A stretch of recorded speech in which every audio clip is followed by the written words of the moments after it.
সামনে কি হইলো? এত সুন্দর করে এত দৌড়ে দিয়ে বাধা বেঁধে রেখা দেওয়ার পরেও গাড়িটা চুরি হয়ে গেল, এটা কোনো কথা? অসম্ভব, মেনে নেওয়া যাচ্ছে না।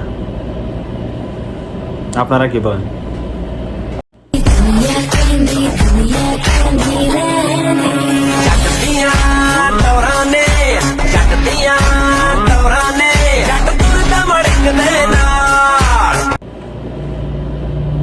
আমার বন্ধুর ছোটবেলার ভিডিওগুলো পাওয়া গেছে। সে ছোটবেলায় অনেক দুষ্ট ছিল এবং মেয়েদের দেখলে সে কন্ট্রোল করতে পারতো না, তাই আর কি।